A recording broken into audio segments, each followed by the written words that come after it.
Il n'y a pas à dire, je trouve vos arguments solides. Mais avant que je m'emballe trop, sincèrement, est-ce que ce serait faisable de créer la République fédérale du Québec? Donc, il faut regarder la faisabilité politique, juridique, économique et financière. Commençons par la faisabilité juridique. Je pense que ça ne fait plus aucun doute, la faisabilité juridique. La Cour suprême s'est proclamée, M. Trudeau a été battu sur cette question. Le Canada n'est pas indivisible. Le Québec peut demain matin former une République fédérale.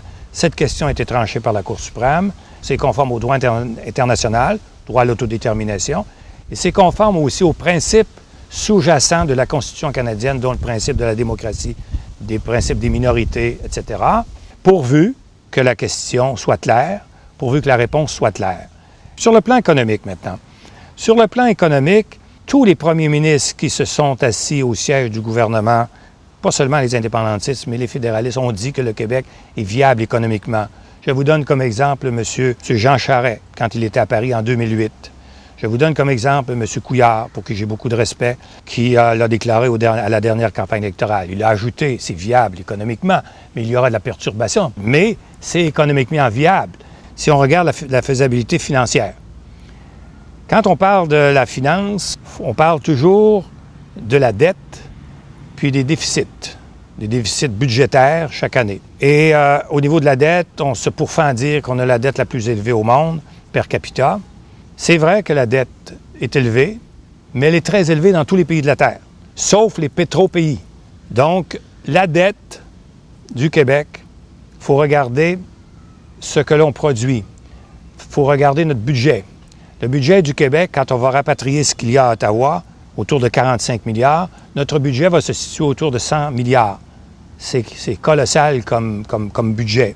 Donc, on vient de voir, mademoiselle, la faisabilité juridique. On vient de parler de la faisabilité économique et financière.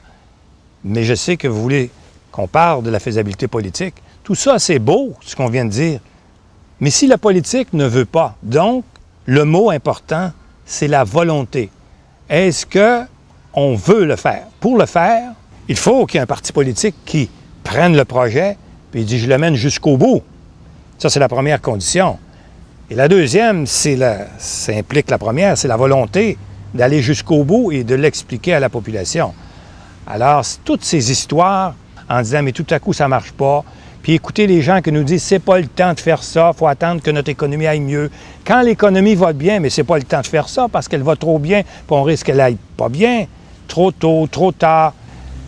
Tous les pays du monde ont des problèmes de déficit, des difficultés à rencontrer chaque année leur budget.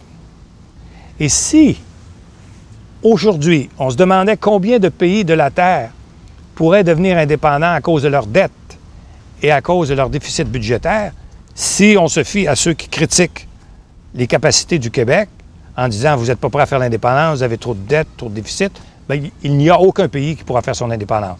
L'indépendance, c'est la stature d'un peuple devenu adulte, mature, capable d'assumer ses responsabilités. La République fédérale du Québec, c'est faisable financièrement, politiquement, évidemment, question de le vouloir, sur le plan juridique et sur le plan économique.